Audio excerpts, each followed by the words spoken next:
समय से इसकी मांग की जा रही थी और ये मांग भैया कोई भाजपा कर रही हो या एनडीए कर रही हो नहीं हो रहा। एक लंबे समय से मैं भी सेकंड टाइमर मेंबर पार्लियामेंट हूँ।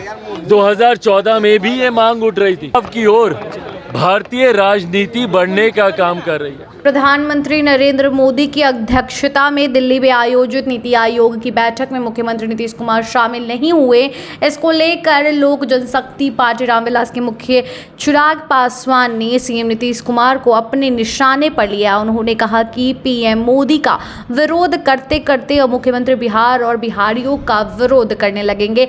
चिराग ने नई संसद के उद्घाटन के मौके पर भी सीएम नीतीश के नहीं जाने को लेकर तंज कसा है। चिराग पासवान ने पटना में मीडिया से बात करते हुए नीति आयोग की एक महत्वपूर्ण बैठक जहां पर जाकर मुख्यमंत्री बिहार और बिहारियों के लिए तमाम तरीके की सुविधाओं और व्यवस्थाओं से उन्हें वंचित किया है, उनके लिए समाधान निकाल सकते थे, पर नीतीश कुमार ऐसा नहीं चाहते थे, इसीलिए वो नहीं पहुंचे। उन्होंने नीति आयोग की बैठक में जाकर केंद्र सरकार और बिहार सरकार के तालमेल को लेकर तमाम तरीके के प्रस्तावों को वहां पर रखना चाहिए था। सुनिए क्या कुछ बोले चिराग पासवान।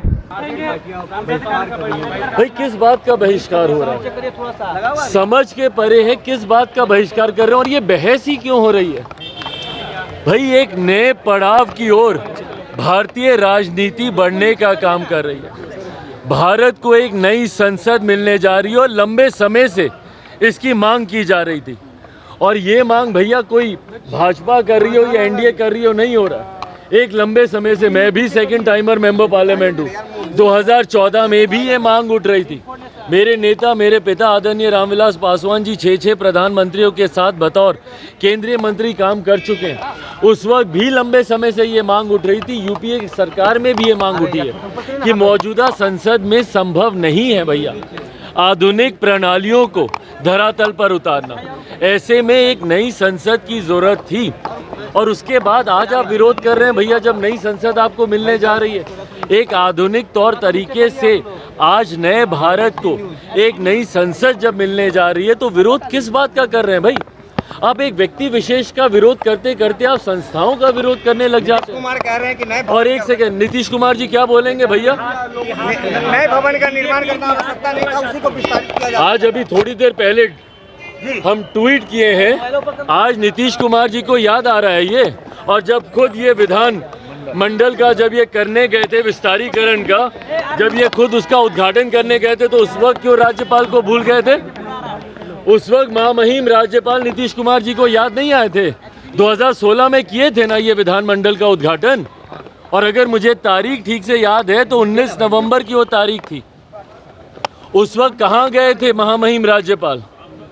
और मुझे बताएं देश की जितनी विपक्षी दल हैं, विपक्षी पार्टियां हैं, या तो वो स्वीकार करें कि उन सब ने भी गलतियां की हैं। आज अगर प्रधानमंत्री जी के उद्घाटन से इन्हें इतनी चिंता हो रही है तो कहाँ है वो विपक्षी दल और वो विपक्षी पार्टियां जिन्होंने अपने पार्टी के नेताओं के नाम पर हजारों योजनाएं बनाई, उनके नाम पर भवन बनाए, उनके नाम पर सड़कें बनाई, तमाम राष्ट्रपतियों को दरकिनार करते हुए। या तो वो स्वीकार करें कि तब उनसे गलती हुई थी इसीलिए आज गलती हो रही है, और या फिर जो परंपरा चलती आ रही है भाई कहाँ पे लिखा है। और आज की तारीख में जब आपको सकारात्मक ऊर्जाएं देने की ज़रूरत है, नकारात्मक राजनीति कब तक विपक्ष करेगा भैया। आइए एक नई शुरुआत है, सकारात्मक तरीके से इसकी शुरुआत की जाए। भाई एक नई संसद मिलना एक बड़ा पड़ाव है भारतीय राजनीति में और ऐसे में सिर्फ आपको एक व्यक्ति विशेष